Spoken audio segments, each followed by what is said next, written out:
Hello, this is day 6 with Momo, and today I do a little bit of rope work with him and I start working on picking up his feet. So you can see I have the longer rope with me today, and I start by just getting him comfortable with it and just taking the little bit of the end of it and rubbing it up and down his neck. And now I'm going to start getting him comfortable with the rope rubbing up and down his leg. So the goal here is to throw the rope and get it to wrap around his leg with enough tail coming out for me to grab. But I am not very good at that. So what's currently happening is I'm just tossing the rope against his leg and hoping the tail will wrap around it.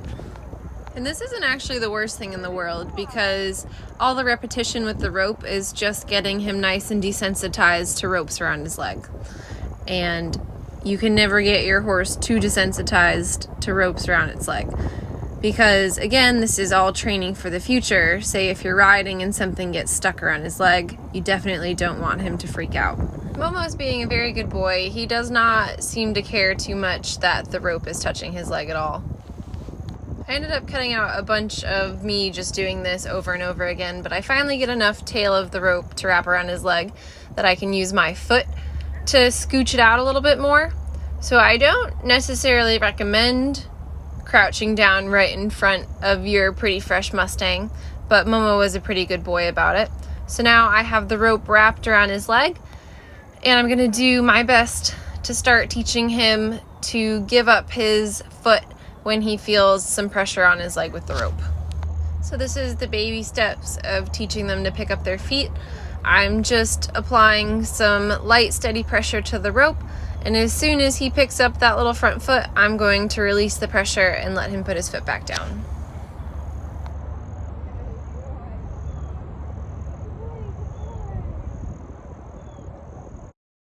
Now that he picked up his foot, I'll give him a pat and a little bit of a break, and then I'll go back and I'll keep asking for this same thing. Just a little bit of steady pressure, asking him to lift up his foot.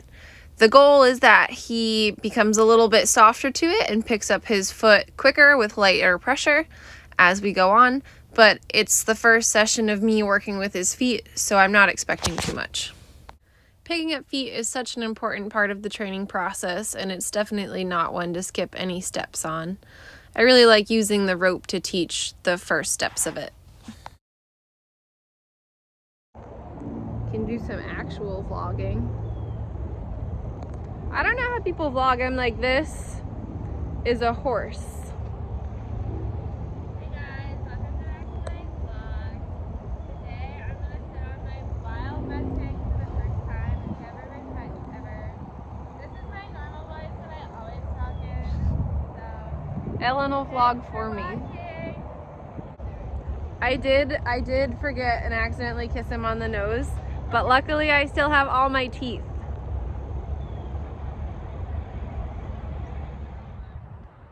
Day 7.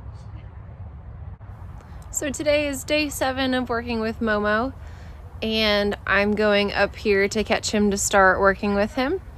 And you can see there's such a difference in me being able to catch him on day 7 in the big pen versus day 2. He's still a little wary, but he turns and he faces me and he doesn't move away, and he lets me walk right up to him and pat his face. So I'm going to reward that, and once he lets me touch his face, I'm going to back away and give him his space, because him letting me walk up to him is exactly what I have been trying to teach him.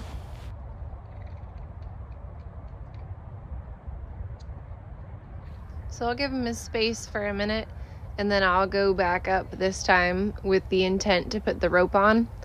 And he's much more comfortable with me walking up to him and touching the top of his head, but touching under his chin is still a little bit of a sensitive subject for him. So I have to try a little bit harder and keep going slow to get my hand underneath his jaw where the loop of the halter is to attach the rope. And that's a little bit to be expected. All of the Mustangs have different spots that they're a little bit more defensive of than others. So some horses, well, they don't mind you touching their nose, might not enjoy you touching their forehead, and vice versa. I'm not too bothered that it's taking me a little bit of time to get the rope on him. I'm actually really pleased that he's letting me come up to him in a bigger space and touch him. So I'll keep going for the loop of the halter a little bit, but I think right here I just pet him for letting me come up to him, and then I'll give him a break and I'll try again in a second.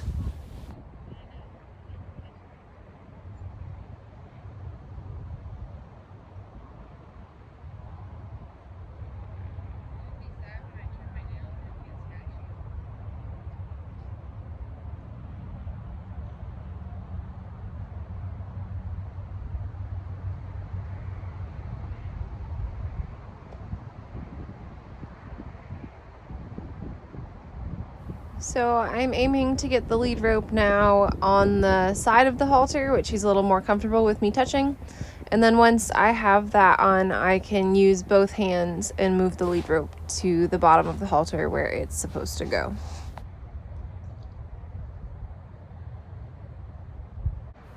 So I'm going to work a little bit more with touching him on the right side of the body and not just on the neck today. I'm going to work on getting a little bit further back, a little bit closer to his butt.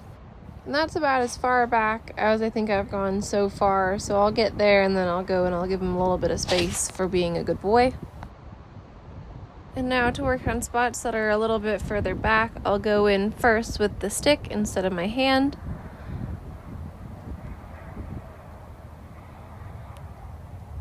And you can see I hit a spot right there that worried him. And again, it's not something that I get too bothered about. They're allowed to be worried and uncomfortable, and running away is how they stay alive in the wild. So it's not something to get too upset with, especially with a week-old Mustang.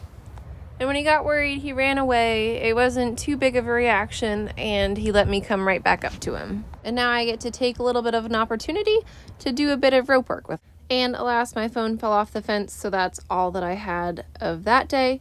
And now we are on day 9 with Momo. And I've already done some work before this, and now I'm going to see if he'll let me get close enough to do a little bit of jumping and start laying the prep work for jumping on him and first sits. So you can see here, this is not something that he is super pleased with. In hindsight, I was moving a little too quickly for him. I should have stuck with just jumping next to him instead of trying to put a little bit of weight on my arm while also jumping next to him. It ended up just being a little bit too much too fast. So he got now a little bit uncomfortable now with me even just at his shoulder. So that's something that I have to go back and reinstill the confidence and trust in. So I'm going to stand next to his shoulder and I'm just going to pet him instead of doing the jumping and the little bit of weight in my hand that had upset him a little bit. And you can see by his face, he's still a little bit uncomfortable with that. But now I'll give him a break for being a good boy and letting me pet down his back. And I'll pivot to doing something a little bit different. So I've not done any work with his tail so far, so now I'm using the whip to try to move his tail and get him used to it moving. I don't know if you can see in there, but he has a huge mat in his tail. And the goal is to eventually get that out. I don't have a brush with me at this moment, but I'm just going to use my fingers to try to break it up a little bit and see what we're working with. It shouldn't be too hard to get out. I'll just use some Cowboy Magic or WD-40 to detangle it. And right before I drop his tail, you can see just how big that mat in his tail is. And it's pretty heavy too. After giving him a little bit of a break, I'll go back in with the whip to pick up his tail. I still don't want to get too close to standing behind him at the moment, and I'll just keep trying to detangle the tail a little bit with my fingers. I'm not really expecting to get anywhere with the mat, but it's still good for him to get used to me holding his tail. I'll sit here and play with his tail for a few more minutes, but then I'll move on to doing something else because I'm not really going to get too far on this mat with just my hands.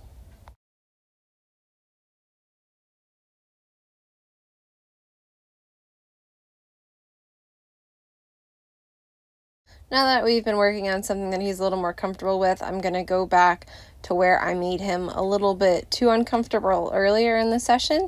And now I'm just going to work with draping my arms over his back. And I'm not putting any weight on them. I'm just standing by his shoulder, putting my arms over his back, and just lightly petting him. And he is a really good boy. You can see him lick and chew and start to think about this. And looking back on the video, when he starts to lick and chew is when I should have moved away. But I stay here for a little bit longer, and I do one jump, which again, he was a good boy for, but I really should have moved away when he gave me that first lick and chew to reestablish what we had been working on earlier. And because he was good for that, I'm going to move on, and I'm going to do a little bit of work for haltering. So now I just have the loop of the rope over his face, and I'm going to work on putting it up over his ears. And you can see he is still a little bit unsure of the rope by his ears. He moves back a little bit and lifts his head. But repetition and practice will get him a little bit more comfortable with things being up by his ears. And his ears are not an uncommon sensitive area. And you can see even just on the second try, he's a little bit more accepting of the rope by his ears. And now to finish out the session, I'll just go back and practice being by his shoulder and putting my arms over his back one more time. It can be a little disconcerting for them to see you in both eyes. So what I mean by that is for them to be able to see you out of the left eye and the right eye, i.e. putting an arm over their neck. So I'm just laying here, and his face is a little bit less than pleased, but he's being a pretty good boy. He's accepting it. So I'll just lay there for a little bit longer. I'm not really putting any weight on him. I'm just lightly draped over him, and then I'll do a couple little bounces, and you can see that is a little bit more than he wanted me to do. So I'll back off a little bit. I'll just give him a pet, and then I'll go back and try one more time. So I'll just keep it short and simple to finish out the session, and I'll go up to his shoulder, put my arms over him, and I'll just do one bounce and then walk away. Just like that. And he still puts his little head up, but he's not as reactive as he had been when we started earlier in the session, so I'll count that as a win. So that's all for day 9, and keep watching for the rest of his videos.